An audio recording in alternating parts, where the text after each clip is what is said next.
നമസ്കരിക്കുന്ന സ്ഥലം അത് പള്ളിയാകട്ടെ, അത് റോഡാകട്ടെ, അത് മുറ്റമാകട്ടെ, അത് വീടിന്റെ ഉള്ളിലാകട്ടെ, നീ സുജൂദ് ചെയ്യുന്ന സ്ഥലം അത് പവിത്രമാണ്, പവിത്രമേറിയതാണ്.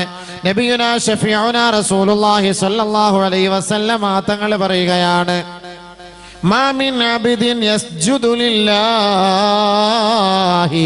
സജദതൻ في بقاع من بقاع الأرض إلا شهدت له يوم القيامة ويبكي أي وتبكي يوم يموت أو كما قال رسول الله صلى الله عليه وسلم. ആദരവായ റസൂലുള്ളാഹി തങ്ങൾ പറയുകയാണ്, ഏതെങ്കിലും അല്ലാഹുവിന്റെ ഒരു ദാസൻ ഭൂമിയുടെ മുകളിൽ അവൻ നമസ്കരിച്ചാൽ ഫീ ബുഖാത്തിൻ മിൻ ബുഖാഇൽ അർള്, ഭൂലോകത്തിൽ ഭൂമിയുടെ മുകളിൽ അത് എവിടെയാകട്ടെ, ഏത് ഭാഗത്താകട്ടെ, ആ ഭൂമിയുടെ ഉപരിതലത്തിൽ അവൻ തന്റെ നെറ്റിത്തടം സമർപ്പിച്ചാൽ ഇല്ലാ ശഹീദത്ത് ലഹു യൗമൽ ഖിയാമ, നാളെ ഖിയാമത്ത് നാളിൽ ആ സുജൂദ് ചെയ്യപ്പെട്ട സ്ഥലം അല്ലാഹുവിന്റെ ദർബാറിൽ അവന് വേണ്ടി സാക്ഷ്യം വഹിക്കുമത്രേ. സുജൂദ് ചെയ്ത സ്ഥലം നമ്മൾ എവിടെയൊക്കെ പോയി നിസ്കരിച്ചിട്ടുണ്ടോ? അതുകൊണ്ടാണ് യാത്ര ചെയ്യുമ്പം ഏതെങ്കിലുമൊക്കെ പള്ളിയിൽ കയറിയാൽ നമ്മൾ 2 റക്അത്ത് സുന്നത്ത് നിസ്കരിക്കണമെന്ന് പറയുന്നതിന്റെ കാരണം അതാണ്. നമ്മൾ യാത്ര ചെയ്യുമ്പോൾ നമ്മൾ പറയടാ വണ്ടി ഒന്ന് നിർത്തണടാ, പള്ളി കണ്ട വണ്ടി നിർത്തണടാ, എന്തിനാ വാപ്പ? ഒന്ന് മൂത്രമൊഴിക്കാനാന്ന് പറയും. നമ്മൾ എറണാകുളത്തോട്ട് യാത്ര തിരിച്ചോ, നമ്മൾ ആദ്യം പറയും വണ്ടി ഒഴുകണ്ട, പള്ളി ഒന്ന് നിർത്തണം, കണ്ടു നിർത്തണം പറയുമ്പോ ശരി എന്താ ഇപ്പൊ നിസ്കാര സമയമല്ലോ, 9:00 ഇല്ലടാ മൂത്രമൊഴിക്കാനെന്ന് പറയും. അപ്പൊ മൂത്രമൊഴിക്കാനുള്ള സ്ഥലമായിട്ടാണ് നമ്മൾ പള്ളിയെ കണ്ടിട്ടുള്ളത്, അല്ലേ? സാധാരണ അങ്ങനെയല്ലേ പറയാറുള്ളത്, അല്ലേ? അല്ലേ അബി അല്ലേ? ഒരു സംശയം, ഞാനും അങ്ങനെ പറയുന്നത്, നമ്മളെല്ലാരും അങ്ങനെ പറയുന്നത്. സംഭവം എന്താ? മൂത്രപ്പുരയുണ്ട് പള്ളിയിൽ, അവിടെ നീയത്ത് പള്ളിക്കകത്ത് കയറി മൂത്രം ഒഴിക്കണമെന്നല്ല, മൂത്രപ്പുരയുണ്ട് പള്ളിയിലൊക്കെ, മൂത്രപ്പുരയും കക്കൂസും മറ്റു കാര്യങ്ങളൊക്കെ ഉള്ളതുണ്ട്, അങ്ങനെ സൗകര്യമുണ്ട്. ശരി, മൂത്രം ഒഴിച്ചതിന് ശേഷം നിങ്ങൾ ഒളു എടുക്കണം. ഒളു എടുത്ത് 2 റക്അത്ത് സലാത്തു തഹിയ്യത്ത്, സലാത്തുൽ ഉളു എന്നൊക്കെ അതിന് പറയും. 2 റക്അത്ത് ആ പള്ളിയിൽ നിങ്ങൾ നിസ്കരിച്ചോളി. നാളെ ഖിയാമത്ത് നാളിൽ ഈ സ്ഥലം നിങ്ങൾക്ക് വേണ്ടി സാക്ഷി പറയും. അല്ലാഹുവേ, ഇന്ന സഹോദരൻ നിന്റെ ദാസൻ അല്ലാ എന്റെ മുന്നിൽ വെച്ച് നെറ്റിത്തടം സമർപ്പിച്ചവനാണ് നാദാ. നാളെ പറയും, അല്ലാഹുവിന്റെ കോടതിയിൽ സാക്ഷ്യം വഹിക്കും. മാത്രല്ല, തീർന്നില്ല, വതബികി അലൈഹി യൗമ യമൂത്ത്, അവൻ മരിക്കുന്ന ദിവസത്തിൽ ആ മണ്ണ് അവന് വേണ്ടി കരയുമെന്നും ഔ കമാ ഖാല ഹബീബുനാ റസൂലുള്ളാഹി, അവന് വേണ്ടി കരയുന്നു ഈ മണ്ണ്. ഓ, മനസ്സിലായോ? എത്ര പള്ളിയിൽ നമ്മൾ നിസ്കരിച്ചിട്ടുണ്ടോ അത്രയും പള്ളി ഇവ മരിക്കുന്ന ദിവസം ഇവന് വേണ്ടി കരയും. വീട്ടിൽ കരയാൻ ഒരു ഭാര്യയെ കാണുള്ളൂ, 2 മക്കളെ കാണുള്ളൂ. അത് 1 മണിക്കൂർ കഴിഞ്ഞാൽ കണ്ണുനീരെല്ലാം വറ്റിക്കഴിഞ്ഞ് ക്ഷീണമൊക്കെ ആകുമ്പോഴത്തേക്ക് പിന്നെ കരച്ചിലൊക്കെ തരും. പിന്നെ മയ്യത്തെടുക്കുന്ന സമയത്ത് ഒരു കരച്ചിൽ കാണും, അത്രയേ ഉള്ളൂ. പിന്നെ എല്ലാം തീർന്ന് സ്റ്റോപ്പ്. പിന്നെ ആരെങ്കിലും ഇടയ്ക്കിടയ്ക്ക് ഓർമ്മിപ്പിച്ചാൽ മാത്രം ഒരു വിങ്ങലേ ഉള്ളൂ, വേറൊന്നുമില്ല, ചെറിയൊരു വൈബ്രേഷൻ ഇത്രേ ഉണ്ടാവുള്ളൂ. എന്നാലോ നീ സുജൂദ് ചെയ്ത സ്ഥലം മസ്ജിദ്, എവിടെയൊക്കെ നീ സുജൂദ് ചെയ്തിട്ടുണ്ടോ ആ സ്ഥലം നിനക്ക് വേണ്ടി കരയുന്ന എത്ര ദിവസമാണ്? നബിയുനാ റസൂലുള്ളാഹി സ്വല്ലല്ലാഹു അലൈഹി വസല്ലം തങ്ങൾ പറയുകയാണ്, ഇന്നൽ അബ്ദ ഇദാ മാതാ യബ്കി അലൈഹി മുസല്ലാഹു 40 യൗമാ വമസ്അദു അമലിഹി മിനസ് സമാ ഔ കമാ ഖാല റസൂലുള്ളാഹി സ്വല്ലല്ലാഹു അലൈഹി വസല്ലം. ഒരു ദാസൻ മരണപ്പെട്ടാൽ അദ്ദേഹം ഏത് പള്ളിയിൽ, ഏത് ഭൂമിയുടെ മുകളിൽ നമസ്കരിച്ചിട്ടുണ്ടോ ആ സ്ഥലങ്ങളെല്ലാം അവന് വേണ്ടി 40 ദിവസം കരയുമെന്ന് ഹബീബുനാ റസൂലുള്ളാഹി. 40 ദിവസം. യബ്കി അലൈഹി മുസല്ലാഹു 40 യൗമാ, അവൻ നമസ്കരിച്ച മുസല്ല 40 ദിവസം അവന് വേണ്ടി കരയും. നമ്മുടെ പെണ്ണുമ്പിള്ള കരയോ? 40 ദിവസം കരയുന്ന ഏത് ഭാര്യയുള്ളേ? പണ്ടൊക്കെ പിന്നെയും കരയാണ്. അതിനാണ് ഈ ആളിലൊക്കെ പെണ്ണുങ്ങളൊക്കെ യുദ്ധമായിരിക്കുന്നത് ഈ ഭർത്താവിനോടുള്ള ഒരു വിരഹത്തിന്റെ പേരിൽ ചിലപ്പോൾ ഭർത്താവായിട്ടൊരു മുനാജാത്ത് ഒക്കെ കിട്ടാൻ വേണ്ടിയിട്ടാണ്. ഇതിപ്പം പിന്നെ യുദ്ധമായിരിക്കാൻ പോകുന്നത് വാട്സപ്പ് ഓണാക്കിക്കൊണ്ടാണ്. ഒറിജിനൽ ഭർത്താവ് പോയി ഡ്യൂപ്ലിക്കേറ്റ് ഭർത്താവ് വാട്സപ്പിലുണ്ട്. അപ്പൊ ഇപ്പോഴാകുമ്പോൾ സൗകര്യം, യുദ്ധമാകുമ്പോൾ ആരും വന്ന് നോക്കാനാ? എവിടെ യുദ്ധമായിരിക്കുന്ന ആർക്ക് വിഷമം? ആർക്ക് വിഷമമുണ്ട്? യുദ്ധമായിരിക്കുന്ന പെണ്ണുങ്ങൾക്ക് അതിനായി വാട്സപ്പ്. അപ്പൊ അതിന്റെ അർത്ഥം എന്താ? ഒരുത്തം പോയി അടുത്തവനെ വളച്ചുകൊണ്ട് വരണ്ടായോ? 40 ദിവസം ഇറങ്ങുന്നതിന് മുമ്പ് അടുത്ത ആളിനെ അവിടെ ഹാജരാക്കി വെക്കണം, കബൂലാക്കി നിർത്തണം. അതുകൊണ്ട് യുദ്ധമായിരിക്കുന്ന സമയത്ത് വാട്സപ്പ്. അല്ല പിന്നെ വേറെന്താ? കുറച്ചാൾ ആദ്യത്തെ ഒരു 10 ദിവസം ഇക്കാടെ പഴയ ഫോട്ടോയും പഴയ സംസാരങ്ങളൊക്കെ എടുത്ത് നോക്കിക്കൊണ്ടിരിക്കുക. മറ്റേ അവിടെ നിന്നുണ്ട് ഹായ് അടിക്കുന്നത്. 11ാമത്തെ ദിവസം മുതൽ ഇവിടുന്ന് ഹായ് തുടങ്ങും. പിന്നെ ഇവക്ക് എങ്ങനെയെങ്കിലും തീർന്നു കിട്ടിയാൽ പെട്ടെന്ന് എപ്പോഴും ഇറങ്ങാൻ പറ്റും. മസല വയ്ക്കും ഉസ്താദെ, നേരത്തെ ഇറങ്ങാൻ വല്ല മസല ഉണ്ടോ ഉസ്താദ്? ഇതിനകത്തുനിന്ന് 4 മാസവും 10 ദിവസവും ഭർത്താവ് മരിച്ചാൽ 4 മാസവും 10 ദിവസവും ഇരിക്കണം. അങ്ങനെയാണ് നിയമം. അങ്ങനെയാണോ ഇവിടെ ഇരിക്കുന്ന എല്ലാവരും? ആണോ? അത് 40 ആക്കി ചുരുക്കി ചില സ്ഥലത്ത്. അതെന്താ അതിന്റെ നിയമം എന്നറിയില്ല. ഇനി ഈ 40 ദിവസം മുസല്ല കറിയുന്നത് കൊണ്ടായിരിക്കും ഈ 40 ആക്കി ചുരുക്കിയെന്ന് എനിക്ക് തോന്നുന്നു. 40 ദിവസം മുസല്ല കരയുന്നുണ്ട്. അപ്പൊ മുസല്ല പോലെ 40 ദിവസമല്ലേ കരയുന്നുള്ളൂ. പിന്നെ എന്തിനാ നമ്മൾ 40 ദിവസത്തിൽ കൂടുതൽ അവിടെ ഇരിക്കേണ്ട ആവശ്യമില്ലല്ലോ ഉസ്താദെ. അതുകൊണ്ട് നമുക്ക് 40 ദിവസം കൊണ്ട് അഡ്ജസ്റ്റ് ചെയ്ത് ഇറങ്ങിപ്പോയിക്കൂടെ? പഠിച്ചാൽ ഇന്നത്തൊക്കെ പെണ്ണുങ്ങൾ അങ്ങനെ ഇരിക്കാറുണ്ടോ? 40 ദിവസം പോലും ഇരിക്കുന്നില്ല. 4 ദിവസം ഇരിക്കുന്ന കാര്യം വലിയ കഷ്ടം തന്നെയാണ്. അള്ളാഹുവെ പഠിച്ചവനെ, വലിയ കഷ്ടം തന്നെയല്ലേ? അപ്പൊ നമുക്ക് ദുആ ഇറക്കണം. ആദ്യം അവള് മരിക്കട്ടെ, പിന്നെ അനുസരിച്ച് നമുക്ക് മരിക്കാന്ന്. കാരണം എന്ന് പറഞ്ഞാൽ നമ്മൾ മരിച്ചത് 40 ദിവസം ഇരുന്നില്ലെങ്കിൽ അവൾക്ക് അതൊരു ശിക്ഷയല്ലേ? അള്ളാഹു ദീർഘായുസ് കൊടുക്കട്ടെ. പാവം പെണ്ണുങ്ങൾ ഒന്നാമത് ദേശത്തിലിരിക്കുക.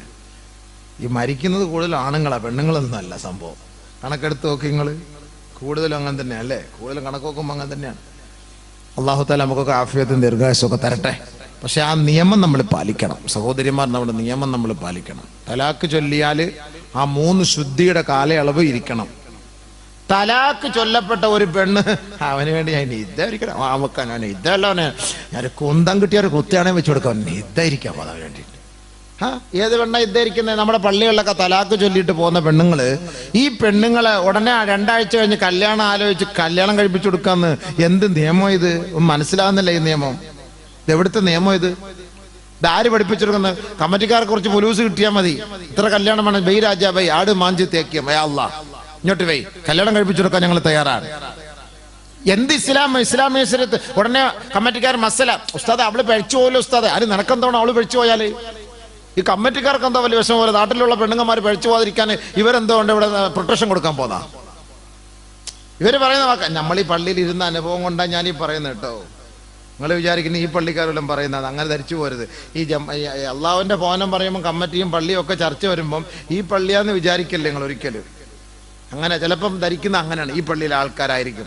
ഞാൻ 22 വർഷം 23 വർഷം മഹല്ലില് ഖത്തീബായിട്ടിരുന്ന ആളാണ്. അപ്പൊ എനിക്കെല്ലാം അറിയാം സംഭവം. ഓരോ മഹല്ലുകാരുടെ അവസ്ഥകളും കമ്മിറ്റിക്കാരുടെ അവസ്ഥകളും ഇതൊക്കെ നമുക്കറിയാം. അതത് സാഹചര്യം മനസ്സിലാക്കിക്കൊണ്ട് നമ്മൾ പറയുന്നതാണ് സംഭവം. അനുഭവമാണ് ഗുരു എന്ന് പറയുന്നത് പോലെ. അല്ല ഒരാളെയും കുറ്റം പറയാൻ നമുക്ക് അവകാശമേ ഇല്ല ഈ ലോകത്ത്. കാരണം ഞാൻ നല്ലവനല്ലല്ലോ, പിന്നെ ഞാൻ മറ്റാരെ കുറ്റം പറയാനാ? അങ്ങനെ നമുക്ക് കുറ്റം പറയാൻ അവകാശമില്ല. പൊതുവായിട്ടുള്ള അവസ്ഥകൾ പറയണം. അങ്ങനെ തെറ്റ് സംഭവിച്ചു പോകാൻ പാടില്ല. അത് തെറ്റുണ്ടാകാതിരിക്കാൻ വേണ്ടി പറയണം. ഇനിയെങ്കിലും സൂക്ഷിക്കാൻ വേണ്ടി പറയുന്നതാണ്. നമ്മൾ നമ്മുടെ ഭർത്താവിനെ വേർപിരിഞ്ഞു കഴിഞ്ഞു, തൊലാക്ക് ചൊല്ലിക്കഴിഞ്ഞു. ആ തൊലാക്കിന്റെ പേരിൽ ഇസ്ലാം പഠിപ്പിക്കുന്നത് നീ 3 മാസക്കാലത്തോളം നീ മാറി നിൽക്കണം. കല്യാണ ആലോചന പാടയില്ല എന്നാണ്. ഗർഭിണിയായ പെണ്ണിനെയാണ് തലാക്ക് ചൊല്ലിയതെങ്കിൽ ആ ഗർഭിണിയായ പെണ്ണ് പ്രസവിക്കണം, അതുവരെ നോക്കി നിൽക്കണം. ഗർഭിണിയായ 1 മാസം കഴിഞ്ഞാണ് നിന്നെ തലാക്ക് ചൊല്ലിയതെങ്കിൽ 8 മാസം വരെ നീ കാത്തു നിൽക്കണം. നീ പ്രസവിച്ചു കഴിഞ്ഞാൽ പറ്റുള്ളൂ. ഈ 3 മാസമൊക്കെ നോക്കുന്ന ഇവര് പ്രസവിക്കുള്ളൂ, ഗർഭിണിയാണെന്നൊക്കെ അറിയാൻ വേണ്ടിയിട്ടാണ് ഇങ്ങനെയൊക്കെ 3 മാസവും 3 ശുദ്ധി വരെയൊക്കെ പറയുന്നത്. അപ്പൊ ഒരു ഭർത്താവ് മരണപ്പെട്ടതുപോലെ തന്നെയാണ് ഭർത്താവിനെ വേർപിരിഞ്ഞു കഴിഞ്ഞാൽ ഇസ്ലാം പഠിപ്പിക്കുന്ന നിയമമാണ്, പെണ്ണെ നീ അത് സ്വീകരിക്കണം. നീ അത് സ്വീകരിക്കാതെ ഇതിന്റെ കാലാവധി തീരുന്നതിന് മുമ്പ് നീ ഒരു വിവാഹം കഴിക്കാൻ പോയാൽ അള്ളാഹുവിന്റെ കോടതിയിൽ നീ കുറ്റക്കാരിയാണ്, യാതൊരു സംശയമില്ല. പള്ളിയുടെ കോടതിയിലും നാട്ടുകാരുടെ കോടതിയുടെ മുന്നിൽ നിനക്ക് പ്രശ്നമില്ല, പക്ഷേ അള്ളാഹുവിന്റെ കോടതിയിൽ നീ കുറ്റക്കാരിയാകും. അതുകൊണ്ടാണ് ബഹുമാനമുള്ള സഹോദരങ്ങളെ, ഒരാൾ മരണപ്പെട്ടാൽ 4 മാസവും 10 ദിവസവും, ഒരു ഭർത്താവ് മരിച്ചാൽ 4 മാസവും 10 ദിവസവും. ഇപ്പൊ നമ്മുടെ വിഷയം അതല്ല. അതുകൊണ്ട് ആദരവായ റസൂലുള്ളാഹി സ്വല്ലല്ലാഹു അലൈഹി വസല്ലമ തങ്ങൾ പറയുകയാണ്, ഒരു സത്യവിശ്വാസിയോ വിശ്വാസിനിയോ മരണപ്പെട്ടാൽ ആ മനുഷ്യന് വേണ്ടി, ആ ദാസന് വേണ്ടി അവൻ ചെയ്ത സ്ഥലം, അവൻ സുജൂദ് ചെയ്ത സ്ഥലം 40 ദിവസം അല്ലാഹുവിനോട് കരഞ്ഞു ദുആ ചെയ്യുമത്രേ. വമസ്അദു അമലിഹി മിനസ്സമാ, അവൻ നമസ്കരിച്ചു കൊണ്ടിരിക്കുമ്പോൾ അവന്റെ നമസ്കാരവുമായി മാലാഖമാർ ആകാശ ലോകത്തേക്ക് ഉയരുന്ന ആ സ്ഥലങ്ങളെല്ലാം അവന് വേണ്ടി കരയുമെന്ന് നബിയുനാ റസൂലുള്ളാഹി സ്വല്ലല്ലാഹു അലൈഹി വസല്ലം. നമ്മൾ നിസ്കരിച്ചുകൊണ്ടേ ഇരിക്കുമ്പം നമ്മുടെ നമസ്കാരവുമായിട്ട് മലക്കുകൾ ആകാശത്തേക്ക് പോകും. ആ പോകുന്ന വഴിയുണ്ടല്ലോ, ആ റൂട്ട്, ആ ബൈപ്പാസ്, അവരെല്ലാം കരയുമെന്ന്. ഈ ചങ്ങാതി മരിച്ചുപോയല്ലോ എന്ന് ആ റൂട്ട് തന്നെ കരയുമെന്ന് പറഞ്ഞത്. അതുകൊണ്ടാണ് നബിയുനാ റസൂലുള്ളാഹി തങ്ങളൊരു ഹദീസ് ഈ സന്ദർഭത്തിൽ ഞാൻ ഓർമ്മിപ്പിക്കുകയാണ്. ഇന്നൽ അബ്ദ ഇദാ സ്വല്ലാ ഫീ അവ്വലിൽ വഖ്തി സഅദത് ബിഹാ ഇലാ സമാ വലഹാ ലൗഉൻ വനൂർ. ആരെങ്കിലും പ്രഥമമായ സമയത്ത് നമസ്കരിച്ചാൽ ബാങ്ക് വിളിച്ച ഉടനെ ആ പ്രാരംഭ ഘട്ടത്തിൽ തന്നെ നമസ്കരിക്കണം. അതിന്റെ പ്രഥമ ഘട്ടത്തിൽ തന്നെ നമസ്കരിക്കണം. അങ്ങനെ അവ്വൽ വഖ്ത്, ആ വഖ്ത് തീരുന്നതിന് മുമ്പ് നമസ്കരിച്ചാൽ സഅദത് ബിഹാ ഇലാ സമാ, ആ നമസ്കാരവുമായി മാലാഖമാർ ആകാശ ലോകത്തേക്ക് ഉയരുമത്രേ. വലഹാ ലൗഉൻ വനൂർ, പ്രകാശമാനമായിരിക്കും ആ നമസ്കാരം. അതിങ്ങനെ കൊണ്ടുപോകുമ്പോൾ അടുത്ത് നിൽക്കുന്ന മലക്കുകളൊക്കെ ഭയങ്കര സന്തോഷത്തോടുകൂടി അവന് സ്വാഗതം ഓതുമെന്നാണ്. അതാണ് ഈ ആകാശ ലോകത്തേക്ക് കൊണ്ടുപോകുന്നത്. ഇതുവരെ സ്വർഗത്തിന്റെ വാതിൽക്കൽ എത്തി നിൽക്കുകയാണ്. ഈ നമസ്കാരം അവന് വേണ്ടി ശുപാർശ ചെയ്യുകയാണ്. ആ ശുപാർശയുടെ പേരിൽ സ്വർഗത്തിന്റെ വാതിൽ തുറക്കപ്പെടുകയാണ്. നാളെ ഈ വ്യക്തി മരണപ്പെട്ടാൽ ഇവന്റെ നാളെ സങ്കേതം സ്വർഗമാണ്. ആർക്കത്? നമസ്കാരത്തിന്റെ പ്രഥമ ഘട്ടത്തിൽ നമസ്കരിക്കുന്നവൻ. തുടക്കത്തിൽ നിസ്കരിച്ചോണം, ബാങ്ക് വിളിച്ചുടനെ പോയിട്ട്. ബാങ്ക് വിളിച്ചുടനെ ഇക്കവത്തെന്നല്ല അതിന്റെ അർത്ഥം. അവ്വൽ വഖ്തുണ്ടല്ലോ, ആദ്യത്തെ സമയം. ആ ആദ്യത്തെ സമയം തീരുന്നതിന് മുമ്പ് നമ്മൾ നമസ്കരിക്കണം. ബാങ്ക് വിളിച്ചല്ലേ ഉള്ളടേ, സമയമുണ്ട്, നമുക്ക് ഇനിയിപ്പോട്ട് പിന്നെ നിസ്കരിക്കാടേ. അങ്ങനെ അല്ല, അങ്ങനെ പോയാൽ ഈ കിട്ടൂല, ഈ ഒരു ക്വാളിറ്റി കിട്ടൂല. അപ്പൊ ആ നമസ്കാരം സ്വർഗത്തിലേക്ക് കയറുമ്പോ സ്വർഗത്തിന്റെ വാതിൽക്കൽ വെച്ച് വിളിച്ചു പറയും, ഹഫിളകല്ലാഹ് കമാ ഹഫിൾതനീ, എന്നെ നീ സൂക്ഷിച്ചതുപോലെ അല്ലാഹു നിന്നെയും സൂക്ഷിക്കട്ടെ. അങ്ങനെ പറയും, എന്നെ നീ സൂക്ഷിച്ചതുപോലെ അല്ലാഹു എന്നെ സൂക്ഷിക്കട്ടെ. അതുകൊണ്ടാണ് ആ നമസ്കാരം കൊണ്ടുപോകുന്ന സ്ഥലവും ഇവന് വേണ്ടി കരയുമെന്ന് നബിയുനാ ഷഫീഉനാ റസൂലുള്ളാഹി സ്വല്ലല്ലാഹു അലൈഹി വസല്ലമ തങ്ങൾ പറഞ്ഞത്. അതുകൊണ്ട് നമ്മൾ എവിടെ പോയാൽ 2 റക്അത്ത് നിസ്കരിച്ചോണം ഇൻഷാ അല്ലാഹ്. ഇനിയെങ്കിലും ഇത്ര നാൾ പോട്ടെ. നിങ്ങളിനി കറങ്ങാൻ പോയി, വിനോദസഞ്ചാരത്തിന് പോയി, ഊട്ടി, കൊടൈക്കനാൽ, മൂന്നാർ, മാന്നാർ എല്ലായിടത്തും പോയെന്ന് വെച്ചോളി. അവിടെ ഒന്നും പള്ളി കണ്ടില്ല എങ്കിലും നിസ്കാരം കള്ളാക്കിയിട്ടുള്ള കറക്കം വേണ്ട. നിസ്കാരത്തിന്റെ സമയമാകുമ്പോൾ എവിടെയെങ്കിലും ഒരു മൂലയിൽ നോക്കി, ഇപ്പൊ നിങ്ങളുടെ കയ്യിലൊക്കെ മൊബൈൽ ഉണ്ടല്ലോ, അതൊക്കെ നോക്കിയിട്ട് കിബില നിർണയിച്ച് പെട്ടെന്ന് നിസ്കരിക്കണം. വെള്ളമില്ലെങ്കിൽ തയമ്മം ചെയ്ത് നിസ്കരിക്കണം, നിർബന്ധമാണ്. നിസ്കരിക്കാത്ത കറക്കമൊന്നും അല്ലാഹുവിന് ഇഷ്ടമല്ല. നിസ്കരിക്കാത്ത കറക്കം അല്ലാഹു ഇഷ്ടപ്പെടുന്നേ ഇല്ല. അതുകൊണ്ട് എൻ്റെ പൊന്നു സഹോദരങ്ങളെ നിങ്ങളും സൂക്ഷിക്കണം, പുരുഷന്മാരെ സൂക്ഷിക്കണം. ഇപ്പൊ ഈ അള്ളാഹുവിന്റെ ഭവനം എന്ന് വെക്കുമ്പോൾ പെണ്ണുങ്ങൾ വിചാരിക്കും, അള്ളാഹിന്റെ അവനെ പള്ളിയെ കുറിച്ച് പറയല്ലേടി സൂറ, നമുക്ക് എന്തിനാടി പോകുന്നത്, നമുക്കുള്ള സമയം ഇരുന്ന് സീരിയൽ കാണാടി, അതെന്തിനാടി കള്ളാക്കുന്നത്, വെറുതെ ആവശ്യമില്ല. അത് പള്ളി കമ്മിറ്റിക്കാരെ കുറിച്ചും കുറെ കളന്മാരെ കുറിച്ച് ഉസ്താദ് പറഞ്ഞിട്ട് നമുക്കെന്താ. അങ്ങനെയാണ് നമ്മുടെ പെണ്ണുങ്ങൾ വിചാരിച്ചിരിക്കുന്നത്. ഇടി കിട്ടുമ്പോൾ അവക്കൂടെ ചേർത്ത ഇടി കിട്ടുന്നുള്ള കാര്യം. കാരണം അവളുടെ കെട്ടിയവനായിരിക്കും പള്ളി കമ്മിറ്റിക്കാരെ. ഇപ്പൊ അയാൾക്ക് കിട്ടുന്ന ഇടിയുടെ അംശം ഇവക്ക് കൂടെ ഉണ്ടാവും, ഓഹരിയാണ്. അതിപ്പോ ഈ പ്രസംഗം കേട്ടിട്ട് എൻ്റെ പൊന്നു നിങ്ങൾ ഈ പണിക്ക് പോലെ എന്ന് പറയാൻ ഇവൾ ഈ പ്രസംഗം കേൾക്കൽ നിർബന്ധമാണ്. അവർ കേൾക്കണമല്ലോ ഇത് കേട്ടിട്ട്, ഇങ്ങനെയൊക്കെയാണ് ശിക്ഷ. അതുകൊണ്ട് എനിക്ക് നിങ്ങൾ നാളെ റഹ്മാനായ റബ്ബെ, നിങ്ങൾ നാളെ ആഖിറത്തിൽ അവിടെ കെട്ടിത്തൂങ്ങി കിടക്കുന്ന രംഗം എനിക്ക് കാണാൻ വയ്യ. അതുകൊണ്ട് എൻ്റെ പൊന്നു നിങ്ങളെ കൊണ്ട് അള്ളാഹെ ഭയപ്പെട്ടുകൊണ്ട് ഇതിൻ്റെ ഉത്തരവാദിത്തം വഹിക്കാൻ പറ്റുമെങ്കിൽ നിങ്ങൾ വഹിക്ക്, ഇല്ലെങ്കിൽ ദയവ് ചെയ്ത് ഇഞ്ഞ് മാറി നിൽക്കുക. അത് പറയിക്കണമെങ്കിൽ പെണ്ണുങ്ങളെ കൊണ്ടേ പറ്റുള്ളൂ. പിന്നെ സഹോദരിമാർ, പെണ്ണുങ്ങൾ, ഭാര്യമാർ പറയുന്നതല്ലേ കേൾക്കുള്ളൂ എന്ന് ഭർത്താക്കന്മാർ അവർ പറയുന്നല്ലേ കേൾക്കുള്ളൂ. അങ്ങനത്തെ ഒരു അവസ്ഥയിലേക്ക് എത്തിയത് ഖിയാമത്ത് നാൾ അടയാളാണ്. ഭാര്യമാർ പറയുന്ന വാക്ക് ഭർത്താവ് കേൾക്കുന്ന ഒരു കാലഘട്ടം വന്നാൽ അത് ഖിയാമത്തിന്റെ അടയാളമാണ്. അതുകൊണ്ട് നബി സല്ലല്ലാഹു അലൈഹി വസല്ലം പണ്ടേ പറഞ്ഞിട്ടുണ്ട്, ഭാര്യമാരുടെ വാക്ക് കേൾക്കരുത്. ഞാൻ പറഞ്ഞ വാക്കല്ല, എന്നോട് ദേഷ്യപ്പെടല്ലേ, എൻ്റെ പൈസ ചോദിക്കുമ്പോൾ തരാതെ ഇരിക്കില്ലേ എൻ്റെ പൊന്നു പെങ്ങളെ. ആകപ്പാട് ഞങ്ങളെ വലിയ പ്രത്യേകിച്ച് ചങ്ങാതിമാർ കൊച്ചു പിള്ളേർ 1000 രൂപ വെച്ച് ചോദിക്കണമെന്ന് പറഞ്ഞിട്ടുണ്ട്. പറയുമ്പം പറയണ്ടേ നമുക്ക് കാര്യങ്ങൾ. അലി റളിയല്ലാഹു അൻഹുവിനെ നോക്കി നബി സല്ലല്ലാഹു അലൈഹി വസല്ലം തന്റെ പൊന്നുമോള് ഫാത്തിമ ബീവിയെ കല്യാണം കഴിപ്പിച്ചു കൊടുത്തല്ലോ. നബി സല്ലല്ലാഹു അലൈഹി വസല്ലം തങ്ങൾ പറഞ്ഞ എന്താ അലിയോട്? പെണ്ണുങ്ങൾ പറയുന്ന വാക്കൊന്നും ഭാര്യമാർ പറയുന്ന വാക്കൊന്നും അലിയെ നീ കൂടുതൽ കേൾക്കൊന്നും വേണ്ട കേട്ടോ, അതിൽ നീ വശംബതയായി പോകരുത്. ഒരു ദിവസം അലി റളിയല്ലാഹു തആല അൻഹുവിനെ ഫാത്തിമ ബീവി പന കയറ്റി, അതുകൊണ്ട് ആ ഉണങ്ങിയ മടലിഞ്ഞു പറിച്ചെടുക്കാന്ന് പറഞ്ഞു. ഞാൻ മുകളിലോട്ട് കയറ്റി. അദ്ദേഹം മുകളിൽ കയറി ഉണങ്ങിയ മടലിൽ കയറി ഇങ്ങനെ പിടിച്ചു. ഫാത്തിമ പറഞ്ഞു, അയ്യോ അത് പിടിക്കല്ലേ, അത് പിടിക്കല്ലേ, അത് ഉണങ്ങിയതാണ് ഇക്കാ, അത് പിടിക്കല്ലേ എൻ്റെ പൊന്നുക്കാ, പിടിക്കല്ലേ. അടന്ന് വീടും, താഴേക്ക് വീടും. അലി റളിയല്ലാഹു അൻഹു ചിന്തിച്ചു, നബി സല്ലല്ലാഹു അലൈഹി വസല്ലം തങ്ങൾ പറഞ്ഞിട്ടുണ്ടല്ലോ ഭാര്യയുടെ വാക്കിന് എതിരായിട്ട് ചെയ്യാവൂന്ന്, അപ്പൊ അതുകൊണ്ട് ഇതിൽ പിടിക്കുക തന്നെ ചെയ്യണം. നബി സല്ലല്ലാഹു അലൈഹി വസല്ലം പറഞ്ഞ വാക്കാണ്. അവൾ ഭാര്യമാര് പറയുന്ന വാക്കിന് എതിരായിട്ട് അക്സായിട്ട് ചെയ്യാവൂ, വിപരീതമായിട്ട് ചെയ്യാവൂ. അവൻ നബി സല്ലല്ലാഹു അലൈഹി വസല്ലം തങ്ങൾ പറഞ്ഞതിന് മുൻതൂക്കം കൊടുത്തു. ആ ഉണങ്ങിയ മടലിൽ പിടിച്ചു, അത് അടർന്നു താഴെ വീണു. കൂട്ടത്തിൽ വലിയ ഒരു കരിനാഗം, പാമ്പും കൂട്ടം ഉണ്ടായിരുന്നു. അതിനകത്ത് കയറി ചുറ്റിയിരുന്ന ആ സാധനം. ഭാര്യ അതിനകത്ത് പിടിക്കരുതെന്ന് പറഞ്ഞു. നബി സല്ലല്ലാഹു അലൈഹി വസല്ലം തങ്ങൾ അവക്കെതിരെ പ്രവർത്തിക്കാൻ പറഞ്ഞു. പിടിച്ചു. അതിൽ പിടിക്കാതെ പച്ചയിൽ പിടിച്ച് കയറിയിരുന്നുവെങ്കിൽ ആ കരിമൂർക്കൻ അലി റളിയല്ലാഹു അൻഹു കൊത്തുമായിരുന്നു. അതിനകത്ത് ഒളിച്ചിരുന്ന കരിമൂർക്കൻ അത് അടന്നു പോയപ്പോൾ ആ പാമ്പും താഴെ വീണു. ആര് പറഞ്ഞ വാക്കിനെ പോടെ സ്ഥാനം? നബി തങ്ങൾ പറഞ്ഞ വെറുതെയാ? നബി സല്ലല്ലാഹു അലൈഹി വസല്ലം തങ്ങൾ പറഞ്ഞത് വെറുതെയാണോ? അല്ല. പെണ്ണുങ്ങൾക്കൊരു സ്വഭാവം, നമ്മൾ വണ്ടി എടുത്തിട്ട് ഇപ്പൊക്കെ വണ്ടി എടുത്തിട്ട് പോലെക്ക, ഇന്നലെ അപകടം കണ്ട് ഇന്ന് അപകടം നിന്ന് അപ്പോഴേ വണ്ടി എടുത്ത് പോയേക്കണം. പേടിച്ച് നീ പോവാതിരുന്ന വേറെ വണ്ടി വന്ന് നിന്നെ ഇടിക്കും, അത് ഉറപ്പാണ്. സംശയമില്ല. നമ്മൾ വിചാരിക്കുക ഞങ്ങൾ വണ്ടി എടുത്ത് പോയാലുള്ള അപകടം ഉണ്ടാവുള്ളൂ എന്ന്. വീട്ടിൽ ഇരുന്നാൽ എന്താ അവിടെ ഉണ്ടാവില്ല. എത്രയോ പേര് വീട്ടിൽ വന്നിട്ട് ഈ സാധാ മുക്കിൽ കടയിൽ പോയിട്ട് പപ്പടം വാങ്ങാൻ അങ്ങോട്ട് പോകുമ്പം ബൈക്ക്, ഓരോരുത്തന്മാർ ബൈക്ക് മലക്കുൽ മൗത്ത് പോകുന്നതിന്റെ സ്പീഡിനെക്കാൾ വരുന്നത് 3-4 പേരെയും വെച്ചുണ്ട്. എന്താ പോക്ക് പഠിച്ചോന്. അത് മതിയല്ലോ, എന്റെ സൈഡിൽ നിന്നാ മതിയല്ലോ, കാറ്റടിച്ചാൽ മതിയല്ലോ നീ വടിയാവാന്. അപ്പം വീട്ടിൽ നിന്ന് പപ്പടം വാങ്ങാമെന്ന് ഇറങ്ങിയതേ ഉള്ളൂ. എത്രയോ സംഭവങ്ങളുണ്ട്. രാവിലെ അവള് പറഞ്ഞത് ഇക്കാ പോവല്ലേ ഇക്കാന്ന്, നിന്റെ വാക്ക് കേട്ട് ഞാൻ പോവാതിരുന്നു തന്നെ ഇപ്പൊ തന്നെ സംഭവിച്ച കണ്ട.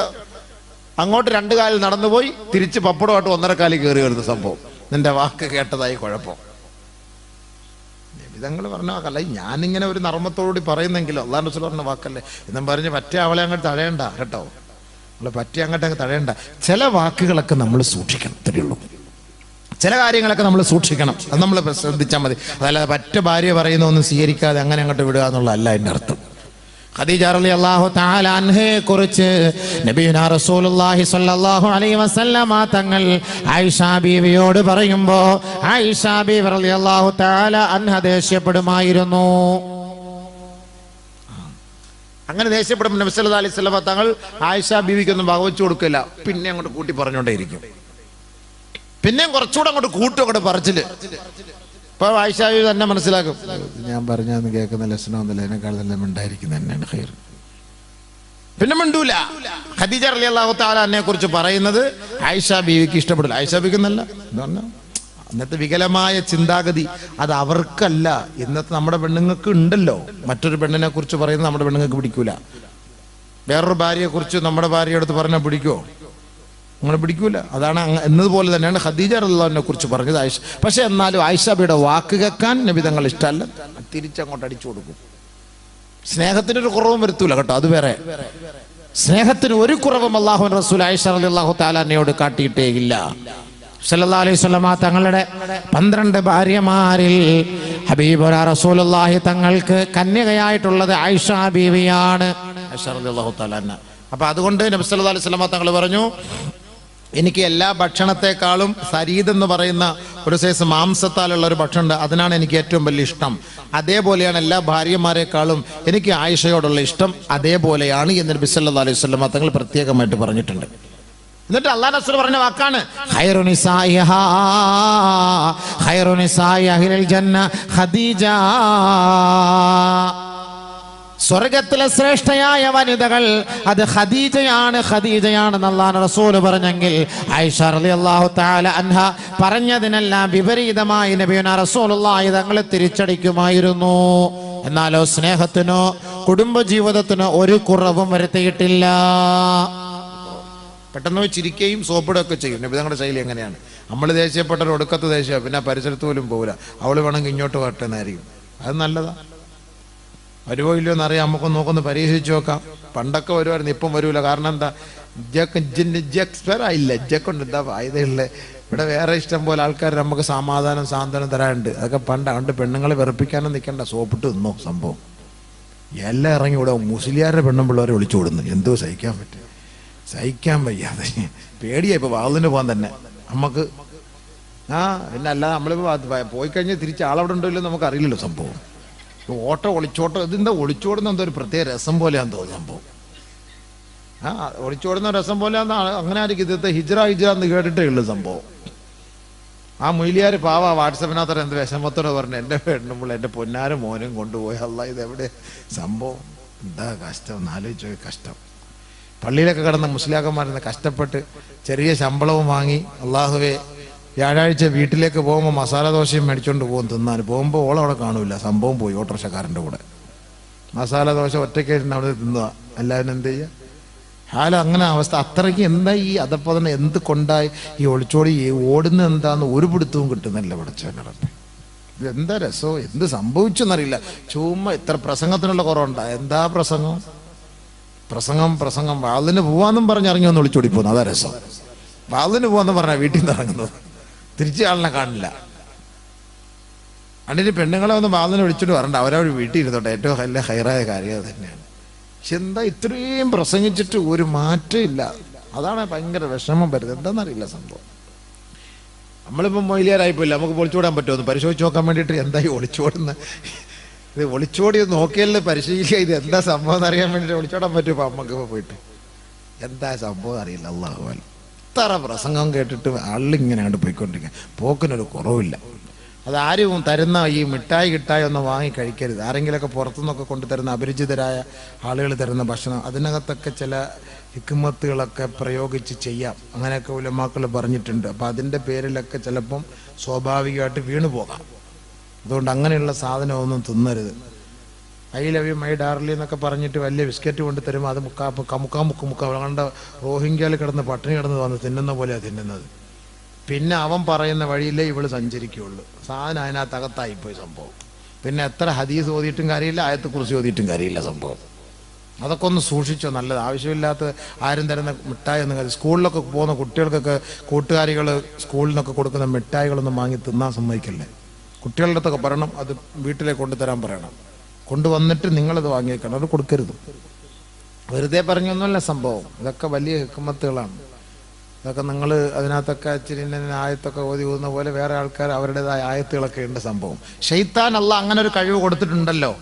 ഷൈത്താൻ അങ്ങനെ അള്ള കഴിവ് കൊടുത്തിട്ടുണ്ട്. അതങ്ങനെ ഹദീസ് ആയത്തുകളൊക്കെ ഉണ്ട്. അപ്പോൾ അതിലേക്ക് നമ്മൾ കടക്കുന്നില്ല. അപ്പോൾ അതുകൊണ്ട് നമ്മൾ അതൊന്ന് സൂക്ഷിക്കുന്നില്ല. എനിക്ക് തോന്നുന്നു അങ്ങനെയൊക്കെ ആയിരിക്കാം ഈ പെൺകുട്ടികളൊക്കെ പോകുന്നത്. അതല്ലെങ്കിൽ ഇത്രയും നല്ല ചന്തയുള്ള മുഞ്ചുള്ള പെണ്ണ് ഇങ്ങനെയൊക്കെ ഇറങ്ങിപ്പോകും. അത് ഈ പോകുന്നതിൻ്റെ സൈസ ഒരുമാതിരി ആക്രിയുടെ കോലത്തിൽ ഒരു തുരുമ്പ് പിടിച്ച സാധനങ്ങളൊക്കെ ഇതൊക്കെ ഇരിക്കുന്ന കണ്ടിട്ട് വണ്ടിയുടെ മൽകാട് തുരുമ്പ് പിടിച്ചിരിക്കുന്ന പോലത്തെ സാധനം. എൻ്റെ കണ്ണൊക്കെ തെളിട്ട് മൂന്നാം പാത്തി കഴിഞ്ഞ് കവർന്നാന്ന് എഴുന്നേറ്റ് വന്ന പോലത്തെ സാധനം. ഇവളെ കണ്ടാലോ സ്വർഗത്തിലെ ഹൂർലിയെ പോലുള്ള സാധനം. എങ്ങനെ യോജിക്കും അള്ളാഹുവെ? പടച്ചവനെ അലുവായി മത്തിക്കറിയും പോലെ. എങ്ങനെ ഇത് യോജിക്കും എന്ന് പറയാം? എങ്ങനെ യോജിക്കും? എങ്ങനെ ഇവക്ക് എന്തത് ഇത്ര ഇഷ്ടപ്പെടുന്ന അള്ളാഹെ നമുക്ക് മനസ്സിലാകുന്നില്ല. റഹ്മാനെ, ഒരു പിടുത്തവും ഇല്ല സംഭവം. ഇല്ലേ? അങ്ങനെ നമ്മൾ ഫോട്ടോ കാണുമ്പോൾ അങ്ങനെ കാണുന്ന സംഭവം. അള്ളാഹു ഫോട്ടോ കാണുമ്പോൾ നമ്മൾ കാണുന്ന അങ്ങനെയാണ്. അള്ളാഹു ഇതേ നമുക്ക് അറിയുള്ളൂ സംഭവം. എന്താ എൻ്റെ ഹഖീഖത്ത്? അള്ളാഹു സംഭവം അങ്ങനെ തന്നെയാണ്. ഖൈർ പോകുന്നേ പണ്ടാരും നല്ല ഒരെണ്ണത്തിൻ്റെ കൂടെ പോകും. അതുമില്ല. അതല്ലേ അത് രസം. എല്ലാം നോക്കുന്നത് മൊത്തം അങ്ങനെ തന്നെയാണ് സാധനം. ഖൈർ. അള്ളാഹു നമ്മുടെ മക്കളെയൊക്കെ കാത്തു രക്ഷിക്കട്ടെ. എപ്പോഴും നമ്മൾ അള്ളാഹുവിനോട് ദുആ ചെയ്യണം. എപ്പോഴും ദുആ ചെയ്യണം. ദുആ അല്ലാതെ മറ്റു മാർഗ്ഗമില്ല. ആത്മാർത്ഥമായുള്ള ദുആ ആണ്. ദുനിയാവിലും ആഖിറത്തിലും നമ്മുടെ മക്കൾ നമ്മളിൽ നിന്ന് പിഴച്ചുപോലെ തീർന്നു. നഊദു ബില്ലാഹ്. അള്ളാഹു കാത്തു രക്ഷിക്കട്ടെ. അള്ളാഹു മുഅഖിബാത്തുകളായ മലക്കുകളെ കൊണ്ട് അവരെ സംരക്ഷിക്കുമാറാകട്ടെ, അവരെ സഹായിക്കുമാറാകട്ടെ. അൽഹംദുലില്ലാഹ്. അതാണ് നമുക്ക് വേണ്ടത്. നമ്മുടെ വിഷയത്തിലേക്ക് വാ. അപ്പൊ അതുകൊണ്ട് ബഹുമാനമുള്ള സഹോദരങ്ങളെ, നമസ്കാരം നമ്മൾ നിലനിർത്തണേ. ആ നമസ്കരിക്കുന്ന സ്ഥലങ്ങളെല്ലാം നമുക്ക് വേണ്ടി നാളെ ദുആ ചെയ്യും. നബിയുനാ ഷഫീഉനാ റസൂലുള്ളാഹി സ്വല്ലല്ലാഹു അലൈഹി വസല്ലമ തങ്ങൾ പറയുകയാണ്, അൽ മസ്ജിദു ബൈതു കുല്ലി തഖീ. ഓരോ സത്യവിശ്വാസിയായ, മതബോധമുള്ള, മതഭക്തനായ, ഭയഭക്തിയായ സത്യവിശ്വാസിയുടെ സങ്കേതമാണ് മസ്ജിദ്. അല്ലാഹുവിന്റെ ഭവനം എന്ന് പറഞ്ഞാൽ ബൈതു കുല്ലി തഖീ, അല്ലാഹയെ ഭയപ്പെടുന്നവന്റെ ഭവനമാണ്, സങ്കേതമാണ്, വീടാണ്. അതാണ് അല്ലാഹുവിന്റെ മസ്ജിദ് എന്ന് പറയുന്നത്. ഇന്നൽ മസാജിദ തുളീഉ ലിഅഹ്ലി സമാ കമാ തുളീഉ നുജൂമു സമാഇ ലിഅഹ്ലിൽ അർളി ഔ കമാ ഖാല റസൂലുള്ളാഹി. ആദരവായ റസൂലുള്ളാഹി സ്വല്ലല്ലാഹു അലൈഹി വസല്ലമ തങ്ങൾ പറയുകയാണ്, ഭൂമുഖത്തുള്ള മസ്ജിദുകളുണ്ടല്ലോ, ഈ ഭൂമിയിലുള്ള മസാജിദുകളുണ്ടല്ലോ, തുളീഉ ലിഅഹ്ലി സമാ, ആകാശത്തുള്ള മാലാകമാർക്ക് വെളിച്ചം പകർന്നു കൊടുക്കുന്നു അത്രേ. ഇതേപോലെ ആകാശത്തുള്ള നക്ഷത്രക്കൂട്ടങ്ങൾ ഭൂമിയിലുള്ളവർക്ക് വെളിച്ചം പകർന്ന് തരുന്നത് പോലെ ആകാശത്തിലുള്ള മാലാകമാർക്ക് വെളിച്ചം പകരുന്നത് ഭൂമിയിലെ മസ്ജിദുകളാണെന്ന് ഹബീബായ റസൂലുള്ളാഹി സ്വല്ലല്ലാഹു അലൈഹി വസല്ലം. മനസ്സിലായില്ലേ? നമുക്കെങ്ങനെ വെളിച്ചം കിട്ടുന്നു? ഇപ്പോൾ നമ്മൾ രാത്രിയൊക്കെ ഇറങ്ങി നോക്കിയാൽ ആകാശത്ത് നിന്ന് താരകങ്ങളെ കൊണ്ട് നമുക്ക് കിട്ടുന്ന വെളിച്ചം പോലെ ആകാശത്തിലുള്ള മാലാകമാർക്കും ആകാശത്തുള്ളവർക്കും ഭൂമിയിൽ നിന്ന് കിട്ടുന്ന വെളിച്ചം മസ്ജിദുകളാണ്, മസ്ജിദിന്റെ ഖുബ്ബകളാണ്. അതിൽ നിന്ന് കിട്ടുന്ന വെളിച്ചമാണത്. മനസ്സിലായോ? അപ്പൊ മസ്ജിദിന്റെ പ്രത്യേകത, ആകാശത്ത് വെളിച്ചം പകർന്നു കൊടുക്കുന്ന ഭവനമാണ് നമ്മുടെ മസ്ജിദ്. നമുക്ക് നോക്കുമ്പോൾ ജലന്തി വല പിടിച്ചിട്ട് അതൊന്നും തുടയ്ക്കാനും എടുക്കാനും പോലും ഒരു മനുഷ്യയില്ല. അതാണ് ആകാശത്ത് വെളിച്ചം പകർന്നു. അള്ളാന്റെ വീടിനോടുള്ള ഉത്തരവാദിത്തം ഞാനും നിങ്ങളും. മുസല്ലയിലെ പൊടിയൊന്നും നീക്കം ചെയ്യാൻ നമ്മളെ കൊണ്ട് കഴിയുന്നില്ലല്ലോ. പള്ളിയിലൊക്കെ പോയി നോക്കൂ, ഓരോ പള്ളികളിലെ മുസല്ല പായി കീറിയിട്ട് ആളുകൾ നടന്നു പോകുമ്പോൾ തട്ടിത്തട്ടി വീഴുകയാണ്. അതിൽ തട്ടിയിട്ട് വീഴുന്നു. അതൊന്നും എടുത്ത് മാറ്റിയിട്ട് പുതിയൊരു പാ വാങ്ങിയിടാൻ ഒരു മനുഷ്യനില്ല. അത് ചിന്തിക്കണം. ഇതൊക്കെ ഈ പള്ളി നാളെ പ്രാഗോ റബ്ബിന്റെ മുന്നിൽ. കാരണം ആകാശത്ത് വെളിച്ചം പകർന്നു കൊടുക്കേണ്ട ടോർച്ചാണിത്. ആ പള്ളിയുടെ ആന്തരികമായ അവസ്ഥയാണ് നമ്മൾ ഈ കാണുന്നത്. ചിന്തിച്ചു നോക്ക്, ആരാണ് ഇതിനെ സംരക്ഷിക്കുന്നത്? ആരാണ് ഇതിന്റെ ഉത്തരവാദികള്? നബിയുനാ ശഫീഉനാ റസൂലുള്ളാഹി സ്വല്ലല്ലാഹു അലൈഹി വസല്ലം തങ്ങൾ പറയുകയാണ്, ഫൽയകുൻ ബൈതഹു മസ്ജിദാ. ബഹുമാനപ്പെട്ട സൽമാൻ റളിയല്ലാഹു തആല അൻഹു ഒരു നാട്ടിലേക്ക് ഗവർണറായി പോകുമ്പോ ഹബീബുനാ റസൂലുള്ളാഹി സ്വല്ലല്ലാഹു അലൈഹി വസല്ലമ തങ്ങൾ പറയുകയാണ്, ഹേ സഹോദരാ, നിന്റെ വാസസ്ഥലം അല്ലാഹുവിന്റെ മസ്ജിദിലായിക്കൊള്ളട്ടെ. ഫൽയകുൻ ബൈതഹു മസ്ജിദ, നിന്റെ വീട് മസ്ജിദാക്കി മാറ്റിക്കോ എന്ന് പറഞ്ഞാൽ നീ എപ്പോഴും മസ്ജിദുമായിട്ടുള്ള ബന്ധം നിലനിർത്തണം. ഗവർണർ പദവിയായിട്ട് ഏറ്റെടുത്ത് പോവുകയാണ് സൽമാൻ റളിയല്ലാഹു തആല അൻഹു. ഹബീബുനാ റസൂലുള്ളാഹി സ്വല്ലല്ലാഹു അലൈഹി പറഞ്ഞുകൊടുക്കുന്നു, നീ ആ മസ്ജിദ് വീട് പോലെ കാണണം എന്ന് പറഞ്ഞാൽ ഏത് സമയത്തും വീട് നമ്മളെ ശുദ്ധീകരിക്കുന്നവരാണ്, വീടിനെ നമ്മളെ വൃത്തിയാക്കി വെക്കുന്നവരാണ്. കൂടുതൽ സമയം വീട്ടിലാണ് നമ്മൾ കഴിയുന്നതെങ്കിൽ അല്ലാഹുവിന്റെ റസൂൽ സ്വഹാബാക്കൾക്ക് നൽകുകയാണ്, അവർക്ക് നൽകുന്ന ഉപദേശമാണ്, നീ നിങ്ങളുടെ വീട്ടിൽ കഴിയുന്നത് പോലെ അല്ലാഹുവിന്റെ മസ്ജിദിൽ നിങ്ങൾ കൂടുതൽ സമയം ചെലവ് ചെയ്യണേ. കൂടുതൽ സമയം അള്ളാന്റെ വീട്ടിൽ, എന്നാൽ ഏറ്റവും കുറഞ്ഞ സമയമാണ് നമ്മൾ മസ്ജിദിൽ ചെലവ് ചെയ്യുന്നത്. എല്ലാ ആക്സ് ഞാൻ നേരത്തെ പറഞ്ഞ പോലെ എല്ലാം തിരിഞ്ഞാ ചെയ്യുന്നത്. ആരാ? നിസ്കാരം ഒന്ന് കഴിയാൻ വേണ്ടി നോക്കിക്കുകയാണ്. നമസ്കാരം ഒന്ന് കഴിഞ്ഞാൽ അപ്പഴേ ഇറങ്ങി ഓടുകയാണ്. സുന്നത്ത് നിസ്കാരം പോലുമില്ല. എത്രയാണ് സഹോദരങ്ങൾ ഒന്ന് ആലോചിച്ച് നോക്ക്. മഗ്രിബ് നിസ്കാരം കഴിഞ്ഞ് ദിക്റും ചൊല്ലി ദുആയിക്കിരിക്കും. ദിക്റും ദുആയും കഴിഞ്ഞ പാടെ ഒറ്റ ഓട്ടാണ്. മഗ്രിബ് നമസ്കാരത്തിന് ശേഷം 2 റക്അത്ത് മുഅക്കദായ സുന്നത്താണ്. ആര് നിസ്കരിക്കുന്നു? ഇശാ നമസ്കാരത്തിന് ശേഷം 2 റക്അത്ത് മുഅക്കദായ സുന്നത്താണ്. സുബ്ഹി നമസ്കാരത്തിന് മുമ്പ് 2 റക്അത്ത് മുഅക്കദായ സുന്നത്താണ്. ളുഹർ നമസ്കാരത്തിന് മുമ്പ് 4 റക്അത്ത് മുഅക്കദായ സുന്നത്താണ്. ളുഹർ നമസ്കാരത്തിന് ശേഷം 2 റക്അത്ത് മുഅക്കദായ സുന്നത്താണ്. എന്ന് പറഞ്ഞാൽ വാജിബിനോട് അടുത്ത സുന്നത്താണിത്. ഇത് നിർവഹിച്ചില്ലെങ്കിൽ നിങ്ങളത് ഖളാ വീട്ടുകെങ്കിലും ചെയ്യണം. അതുകൊണ്ടാണ് അല്ലാഹുവിന്റെ റസൂൽ സല്ലല്ലാഹു അലൈഹി വസല്ലം തങ്ങൾ പറഞ്ഞത്, 12 റക്അത്ത് കൊണ്ട് നിങ്ങൾ എന്നെ സഹായിച്ചാൽ ഞാൻ നാളെ സ്വർഗം കൊണ്ട് നിങ്ങളെ സഹായിക്കാം.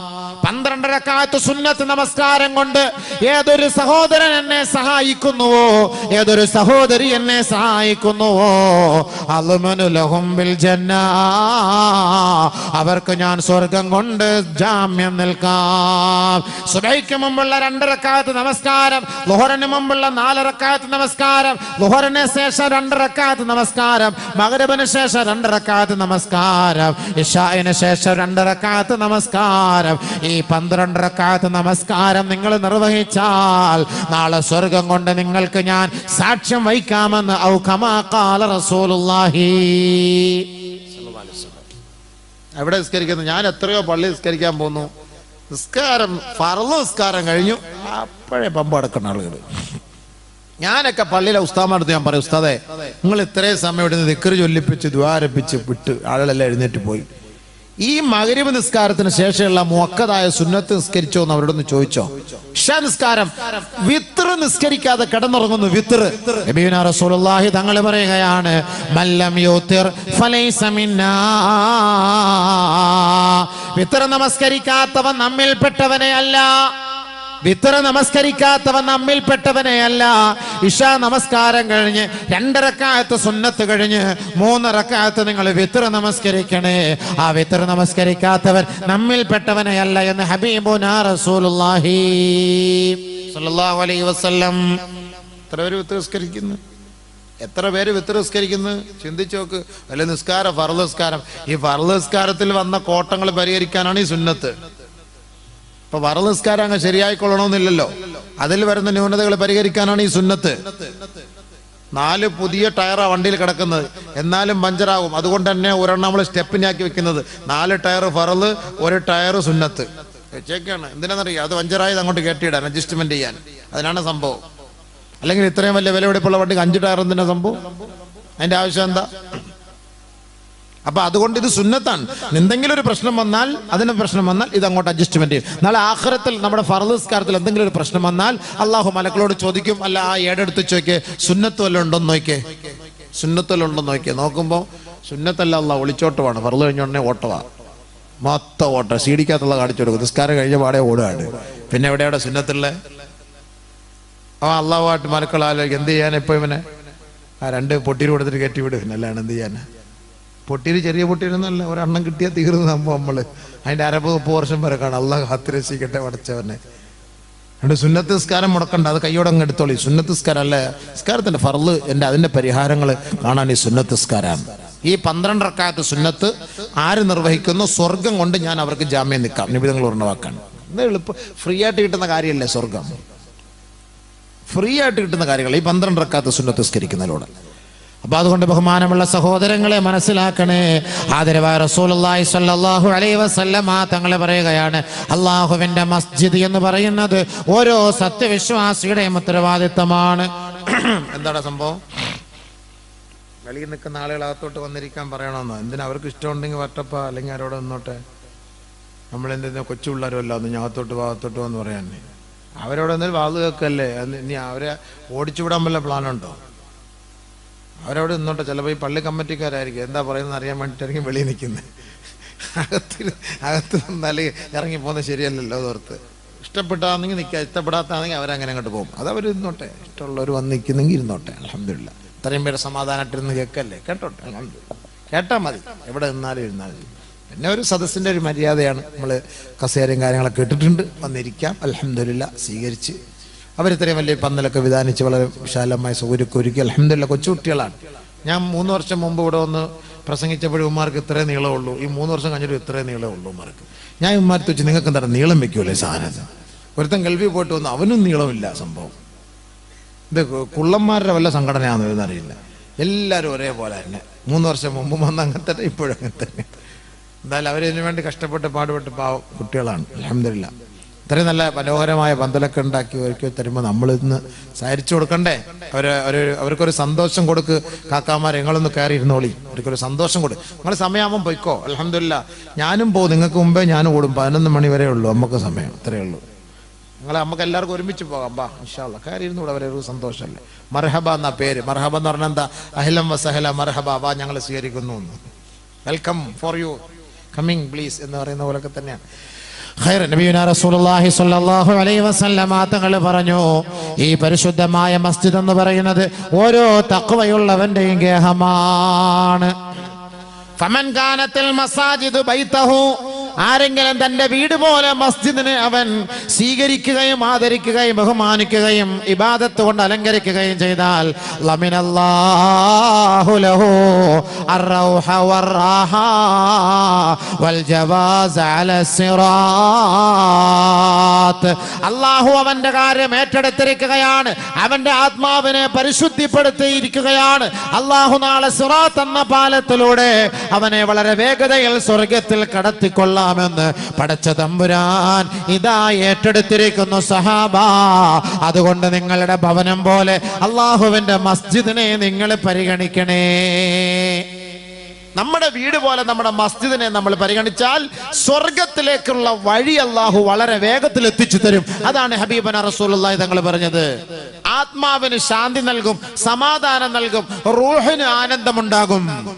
എന്ത് പ്രശ്നം വന്നാലും പ്രയാസം വന്നാലും നമ്മളിപ്പോൾ എങ്ങോട്ടാ ഓടുന്നത്? പള്ളിയിൽ പോയി 2 റക്അത്ത് നിസ്കരിച്ച് ദുആ ചെയ്യുമ്പോൾ സ്വാഭാവികമായിട്ട് നമുക്ക് പെട്ടെന്ന് ഒരു വല്ലാത്ത കുളിർമയും ഒരു ആനന്ദവും ഉണ്ടാകും. നബി സല്ലല്ലാഹു അലൈഹി വസല്ലമ തങ്ങൾക്ക് ദാരിദ്ര്യമോ പട്ടിണിയോ പ്രയാസമോ ഉണ്ടായാൽ ബഹുമാനപ്പെട്ട ഹബീബന റസൂലുള്ളാഹി തങ്ങൾ പള്ളിയിലേക്ക് ഓടുമായിരുന്നു, സുജൂദിൽ വീഴുമായിരുന്നു. സൂര്യഗ്രഹണം സംഭവിക്കട്ടെ, ചന്ദ്രഗ്രഹണം സംഭവിക്കട്ടെ, ആദരവായ റസൂലുള്ളാഹി സല്ലല്ലാഹു അലൈഹി വസല്ലമ തങ്ങൾ പരിശുദ്ധമായ മദീന പള്ളിയുടെ ഉമ്മറപ്പടിയിൽ പോയി സുജൂദിൽ വീഴുകയാണ്. ആ സുജൂദിൽ കിടന്ന് പൊട്ടിക്കരഞ്ഞ് ദുആ ചെയ്യുകയാണ്. ആ ദുആയുടെ ബർക്കത്ത് കൊണ്ട് സുജൂദിലേക്ക് എഴുന്നേൽക്കേണ്ട താമസം അല്ലാഹു ആ ശിക്ഷയെ ആ മദീനയിൽ നിന്ന് ഒഴിവാക്കുകയാണ്. എല്ലാം മാറും. സുജൂദിൽ നിന്ന് എഴുന്നേൽക്കേണ്ട താമസം, എല്ലാ ഇടങ്ങേറും മുസീബത്ത് അല്ലാഹു മാറ്റി കൊടുക്കും സുജൂദിൽ കിടക്കുമ്പോൾ. അതാണ് നമ്മളങ്ങനെ ദുആ ചെയ്യാം. പട്ടിണിയോ ദാരിദ്ര്യമോ തന്റെ കുടുംബത്തിനെ പിടികൂടിയാൽ അള്ളാഹുവിന്റെ റസൂല് സഹാബാക്കളോട്, ഉമ്മഹാത്തുൽ മുഅ്മിനീങ്ങളോട് പറയും, നിങ്ങൾ നമസ്കരിക്കണേ, നിങ്ങൾ നമസ്കരിക്കണേ, നിങ്ങൾ നമസ്കരിക്കണേ. നമസ്കരിക്കാൻ വേണ്ടി പറയും, നിസ്കരിച്ചോളൂ, നിസ്കരിച്ചോളൂ. നിങ്ങളുടെ ഇടങ്ങേറ് ബുദ്ധിമുട്ട് പ്രയാസം അല്ലാഹു മാറ്റിത്തരും, പ്രശ്നം മാറ്റിത്തരും. നിങ്ങൾ നിസ്കരിക്കും.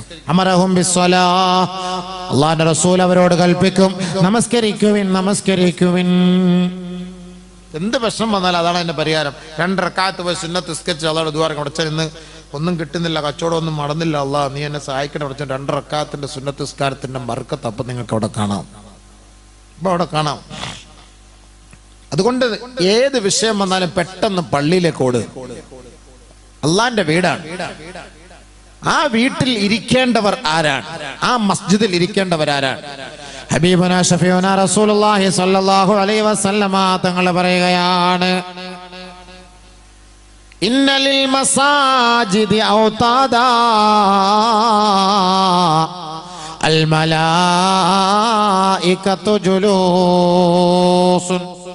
ആദരവായ റസൂലുള്ളാഹി തങ്ങൾ പറയുകയാണ്, മസ്ജിദുകളിൽ ചില തൂണുകളെ പോലെ ചില ആളുകൾ എല്ലായ്പ്പോഴും ഏത് സമയവും പള്ളികളിൽ തന്നെ കഴിയുന്നവരുണ്ട്. വൽ മലായികതു ജുലസാഉഹും, അവരോടൊപ്പം ഇരിക്കുന്നത്, അവർക്ക് സഹായികളാകുന്നത് മാലാകമാരാണ്, അല്ലാഹുവിന്റെ മലക്കുകളാണ്. ഇൻ ഗാബൂ യഫ്തഖിദൂനഹും, നമസ്കരിക്കാൻ സ്ഥിരമായി പള്ളിയിലേക്ക് വരുന്നവരെ കാണാതെ വരുമ്പോ ഈ മലക്കുകൾ അവരെ അന്വേഷിച്ച് പുറത്തിറങ്ങുകയോ അവർ രോഗികളായി കിടന്നാൽ രോഗസന്ദർശനം നടത്താൻ ഈ മാലാകമാരുണ്ടാകുമത്രേ. അവർക്ക് വല്ല ആവശ്യങ്ങൾ നേരിട്ടാൽ, വല്ല സഹായം ആവശ്യം വന്നാൽ മാലാകമാർ അവരെ സഹായിക്കുമെന്നോ ഔ കമാ ഖാല ഹബീബുനാ റസൂലുള്ളാഹി സ്വല്ലല്ലാഹു അലൈഹി വസല്ലം. പള്ളിയിൽ സ്ഥിരമായിട്ടിരിക്കുന്നവർക്ക് കിട്ടുന്ന ഗുണങ്ങളായി പറഞ്ഞു തന്നത്.